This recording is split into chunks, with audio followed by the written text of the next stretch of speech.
à toutes et à tous, ma team Kiefer, j'espère que vous allez bien. Aujourd'hui, pour cette nouvelle vidéo, on se retrouve pour la présentation complète de Liège-Bastogne-Liège 2021. Donc là, c'est la vidéo format long. Il y a une première vidéo format court qui est sortie sur ma chaîne YouTube, où je vous présentais les favoris et le profil de l'étape. Aujourd'hui, dans cette vidéo, on va regarder tous les coureurs partants de cette édition de Liège-Bastogne-Liège 2021. En plus, je ferai mon petit pronostic personnel pour le top 3 de cette étape. N'hésitez d'ailleurs pas à mettre votre pronostic en commentaire. Et puis on fera plein de petites références aux éditions passées et aux coureurs qui seront présents. Donc on va analyser un petit peu les forces en présence. Et voici une fois de plus le profil de l'étape très vallonné, hein. Alors là on a vraiment un profil plus détaillé. C'est vrai qu'on va faire une vidéo format plus long. Donc on va aller piocher les informations plus précises. Donc c'est parti, n'hésitez surtout pas à vous abonner pour suivre toutes les grandes courses cyclistes, que ce soit les 3 grands tours conçus en intégralité sous forme de vidéo, avec les résumés des plus grandes étapes, Tour de France, Giro, Vuelta. Et là donc les courses de début de saison qu'on suit, on va bientôt suivre le Tour de Romandie qui arrive avec rapidité en fait. Allez, c'est parti. Donc la première côte au programme, ça sera la côte de la Roche en Ardennes. C'est 2 km à 5% de moyenne. Donc là, c'est plutôt roulant. On va pas faire toutes les difficultés, mais on va quand même regarder qu'on a des difficultés, par exemple, à 1 km à 9,9% de moyenne. C'est-à-dire que ce sont de petites difficultés, assez courtes, donc des côtes, mais certaines très raides. Donc c'est très bon pour les punchers et les grimpeurs seront également à la fête. En tout cas, c'est plutôt les coureurs qui sont bons en vallon. C'est-à-dire qu'une course où ça monte ou ça descend tout le temps, c'est très nerveux. Il va y avoir beaucoup de changements de rythme, beaucoup d'accélération. Et c'est les coureurs qui aiment bien justement ces changements de rythme tels que Alaphilippe, Valverde, pourquoi pas Roglic, qui seront vraiment à la fête aujourd'hui. Et pourquoi pas, alors je sais pas s'il est là ou Van Aert, on pourra justement voir ça, on verra également les absents. Donc le parcours dans le détail il est ici. Donc site très bien fait, hein, au final, hein, Dico du sport. Donc merci à eux pour nous permettre justement de faire ce genre de vidéo. Donc là on a une autre carte qui nous présente un peu le parcours, ça sera en Belgique, hein. Donc on fait une boucle en fait, on relie Liège à Liège, hein. C'est chaque année un petit peu la même chose. Alors le palmarès des 10 dernières années, donc 2020 c'était Primoz Roglic qui s'était imposé, donc il sera présent au départ de la course. Il s'était imposé, alors je vous le rappelle, devant Alaphilippe qui avait levé les bras avant la ligne et qui avait coupé un petit peu devant Roglic dans son sprint, qu'il avait finalement été déclassé, mais dans tous les cas c'était Roglic qui avait gagné. 2019 Jakob Fuglsang qui sera là je crois. Jungels en 2018, ça je sais pas s'il sera là. 2017 c'était Valverde, 2016 c'était Wout Poels, 2015 c'était Valverde. Valverde, pour la petite anecdote, il a gagné 4 fois. C'est je crois que le plus gros palmarès des coureurs qui sont encore présents dans le peloton et qui ont remporté ce nombre de fois de course tout simplement.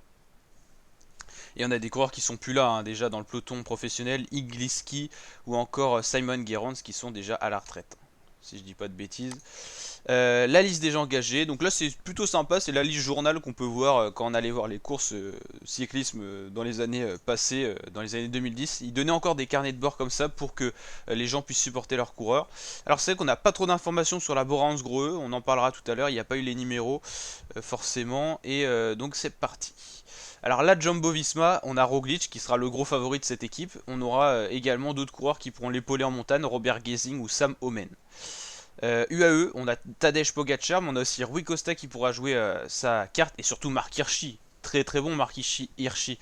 Je le mettrai dans mon top 3, je le mettrai à la 3ème position, c'est-à-dire je vais faire mon top 3 des coureurs qui peuvent gagner et également des coureurs qui pourraient être classés dans ce ordre-là à l'arrivée. Donc 3ème, déjà je mettrai Marc Hirschi. Bahrain, on a Wout Poels qui a déjà gagné, donc attention à lui. Lui, si je devais le mettre dans mon classement, je le mettrais dans un top 10 possible, mais c'est pas non plus le gros favori. Mais attention à lui quand même. Sur des phénomènes de course assez spéciaux, on peut avoir ce genre de coureur qui s'impose. Julien Alaphilippe, je me mettrais bien sûr en favori numéro 1 parce qu'en plus il est français, je l'adore ce coureur, il est champion du monde, il a gagné devant Roglic la semaine, cette semaine. Donc Alaphilippe je le mettrai en 1. Donc vous avez vu qu'on a mis en 3 Marc Hirschi, donc il reste que la 2ème place de Libre. Valverde je le mettrai aussi dans mon top 10, mais je le mettrai pas en gros favori. Parce qu'il a pu non plus son punch de ses jeunes années, même si à 41 ans il fait des très bons résultats, comme là la Flèche Wallonne il a dû faire 3ème si je dis pas de bêtises. Attention à Enric Mas aussi, on aura Sergio Higuita aussi qui pourrait être intéressant. Tige Benoît aussi, la team DSM ils vont avoir beaucoup de cartes à jouer, hein. Chris Hamilton, tout ça. Pour la Arkea, on a Warren Barguil qui a fait un très bon résultat sur la Flèche Wallonne. On a Diego Rosa qui peut être intéressant. Ineos, on a Carapaz, Geo Gunnart, Kwiatkowski et Adam Yates qui sont 4 gros favoris. Adam Yates, je mettrai tout simplement. Alors, c'est peut-être une surprise pour vous, mais à la deuxième, je mettrai 1 Alaphilippe, 2 Adam Yates et 3 Mark Hirschi. Et Roglic, en vrai, il est bon, mais le problème c'est que même s'il a gagné l'année dernière, je le vois pas cette année gagner, tout simplement. Alors peut-être que je me trompe, hein. Je le mettrai quand même dans mon top 10 des favoris, mais je sais pas. Là, je pense qu'il va falloir avoir beaucoup de peps. Roglic, il attaque en force. Là, je pense que va falloir un Alaphilippe, quoi, ou un Valverde, je sais pas, ou une équipe Team DSM qui attaque tout le temps. Je pense que ça serait, en gros, je pense qu'il va y avoir un petit peloton qui va se détacher à la fin, genre une vingtaine, une dizaine de coureurs, et chacun va attaquer à son tour, et à un moment il y en a un, il va attaquer, les autres vont se regarder, c'est là que ça sera fini. Ça peut être Roglic, mais je vois plus un coureur qui a une grosse accélération, genre Alaphilippe, ou même Barguil, pourquoi pas, hein. Donc voilà. Par exemple, Guillaume Martin, il a plus de profil de Roglic, même si ce sont deux coureurs qu'on peut pas trop comparer. Il a moins de peps, Guillaume Martin, c'est-à-dire que ses attaques sont moins tranchantes, et du coup, il y a moins de possibilités qu'on le laisse partir, quoi, on va dire. Roglic, après, il a une force extraordinaire, donc même s'il attaque pas avec une énorme accélération, il fait sauter tout le monde de sa roue, donc c'est assez spécial. David Gaudu a ce peps, pourquoi pas. Par exemple, Mollema, c'est plus un Roglic. C'est toujours en force un peu, c'est un style différent. Alors il y a comme Fulsang, il faudra faire attention à lui. Alexei Lutsenko, lui, il a cette pointe de vitesse, un peu comme Ben O'Connor ou encore des mecs comme Greg Van Avermaet, quoi. Attention à Tony Galopin, qui est pas dans une forme extraordinaire, mais qui peut toujours être favori dans ce genre de course. Dans mon top 10, je mettrai Maximilian Charman. Forcément, lui, il a l'accélération, il a le sprint sur la ligne d'arrivée, donc même s'il arrive en petit groupe, il peut faire très mal. A noter que Wout van Aert sera absent et il aurait été dans les gros favoris, bien sûr. Wilco Galgerman, attention à lui. Chavez, Kangert, Michael Matthews, pourquoi pas. Bingwall, il n'y a pas grand monde à part Yel Valandert, hein, qui a d'ailleurs été mis en favori. Intermarché ou Anti-Gobert, je vois pas de favori, hein. Il y a Yann Backlands qui pourrait être dans l'échappée du jour, mais sinon je vois pas de gros favoris. Team Total Direct Energy, attention à Pierre Latour. Et pourquoi pas Mathieu Burgodeau ou Fabien Daubé, c'est donc des coureurs qui pourraient se glisser dans l'échappée du jour, donc on sait jamais, mais je pense pas que l'échappée matinale ira au bout, ça je pense pas. Ils seront sûrement rattrapés et sûrement que toute la journée ils resteront à 2-3 minutes. Alpecin Phoenix, et bah, on n'a pas le coureur, alors c'est le petit-fils de Poulidor si je dis pas de bêtises, et c'est Mathieu Van Der Poel qui sera pas là, donc lui il aurait fait partie des favoris mais il est pas là. À moins que ça change.